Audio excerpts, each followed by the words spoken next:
Bonjour, je m'appelle Virginie Follet, je suis consultante SEO depuis maintenant 8 ans.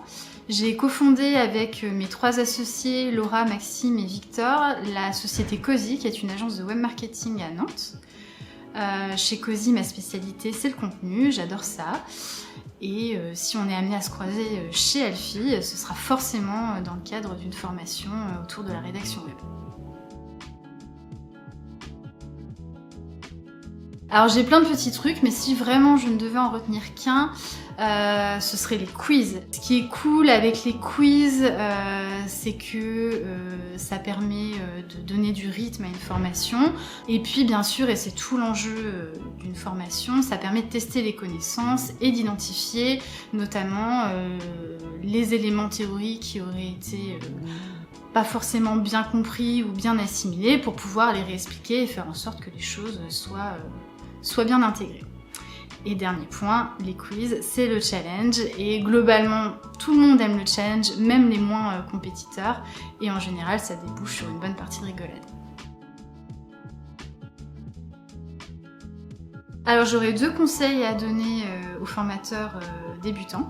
Premier conseil, oubliez la formation parfaite. Second conseil, préparer sa formation en avance. Oubliez la formation parfaite parce qu'une formation n'est jamais parfaite.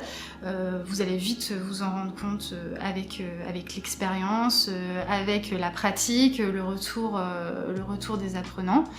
Et du coup, c'est plutôt pas mal parce que ça permet d'affiner la formation avec le temps. Moi, j'aime bien le vin et en général, on dit que le vin se bonifie avec le temps. Et bien, je dirais qu'on peut appliquer ça aussi à la formation. Et du coup, second conseil, préparer sa formation en avance. Une formation, ça s'improvise pas, ça se prépare pas 2 semaines avant la date de formation. En tout cas, moi, c'est ce que je recommande. En général, je commence à préparer ma formation 2-3 mois en avance. Alors bien sûr, je suis pas à 100% consacrée à ça, mais disons que ça permet de laisser les choses aussi se décanter, d'avoir un regard nouveau, de pouvoir aussi exposer le contenu de sa formation à d'autres personnes pour avoir des avis extérieurs et c'est super important. Les 3 choses que la formation m'apporte au quotidien, déjà ça me permet de casser la routine et je pense que pas mal de formateurs qui ont aussi une vie de consultant partageront mon avis sur le sujet. La deuxième chose que ça m'apporte, c'est que ça m'oblige à me remettre en question sur mes pratiques et à prendre de la hauteur sur mon métier. Alors sur plein de niveaux, mais notamment quand je prépare la formation, mais aussi quand j'échange avec les apprenants. Donc de ce point de vue-là, c'est plutôt enrichissant.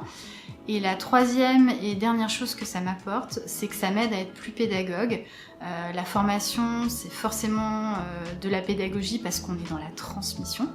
Ça m'aide à poser vraiment les choses, à énoncer clairement le message que je veux faire passer. Et ça m'aide aussi à me mettre à la hauteur de mon public.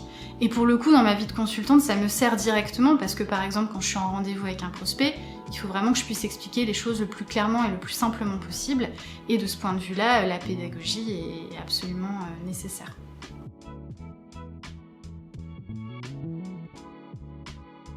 Pour moi, il y a 2 facteurs clés de réussite pour une formation. Le premier facteur, c'est l'organisation et le second facteur, c'est la pratique. Pour moi, une bonne formation, ça passe forcément par une bonne organisation et une bonne organisation, ça passe forcément par de la formation. Alors, je vais pas vous réexpliquer le truc de l'importance de la préparation parce que j'en ai déjà parlé juste avant. Mais du coup, il faut savoir qu'une journée de formation, c'est très dense. C'est très fatigant pour le formateur et les apprenants. Et du coup, il faut que ça soit le plus fluide possible. Il faut que la journée se passe de la manière la plus agréable possible. Et cette fluidité-là qu'on recherche, elle passe forcément par une bonne organisation, une bonne structuration, une bonne préparation. Le second facteur clé pour moi, c'est la pratique. Chez Alfie, c'est quelque chose qui est super important. On n'imagine pas une formation sans pratique. Pour nous, une formation 100% théorique, c'est une aberration. Tout simplement parce que quand on a envie derrière d'appliquer ce qu'on a appris, eh ben, ça devient vite compliqué parce qu'on se rend compte qu'il y a certains concepts théoriques qu'on n'a pas forcément bien intégrés, bien assimilés, alors que si on avait pu amorcer la pratique pendant la formation, eh bien, ça aurait permis en tout cas à cette personne de pouvoir poser toutes ces questions au formateur.